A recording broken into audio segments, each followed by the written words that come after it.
Monsieur Omar, bonjour. Bonjour, j'espère que vous allez bien. Oui, nous allons bien. Le Togo se retrouve désormais dans la Cinquième République. Quelle analyse faites-vous, vous qui scrutez un peu les événements quand même internationaux? Oui, effectivement, ça reste quelque chose d'assez, on va dire, inédit. C'est pour les Togolais, c'est du jamais vu.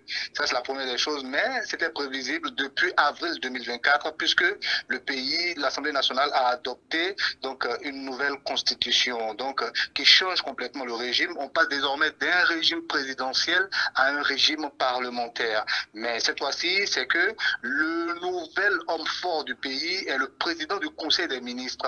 C'est une sorte de premier ministre en réalité, mais c'est lui qui est quand même le nouvel homme fort, chef des armées, chef de même les responsables de l'armée ont déjà prêté allégeance au nouveau président du Conseil des ministres. Mais il y a un nouveau président aussi qui a été donc désigné par l'Assemblée nationale, c'est Jean-Lucien Savy de Tové. Donc lui, il est le président, mais vraiment c'est un titre vraiment honorifique à ce niveau.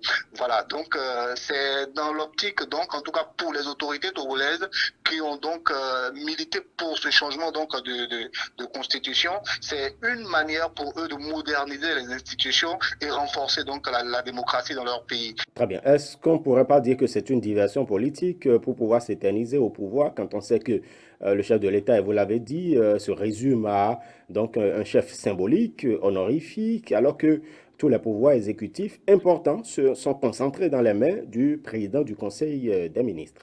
En tout cas le reflet que ça envoie à la face du monde, non seulement à l'opposition togolaise, au peuple togolais, c'est le reflet d'un régime qui veut confisquer le pouvoir au Togo. C'est un peu cela qu'on a comme reflet. Parce que Faure Gnassingbé, qui était donc le président dans la quatrième République, est désormais le premier ministre, on ne va pas dire le premier ministre, le président du Conseil des ministres, et il garde toutes ses fonctions, rien ne change. Il garde toutes ses prérogatives, tout son pouvoir est en place.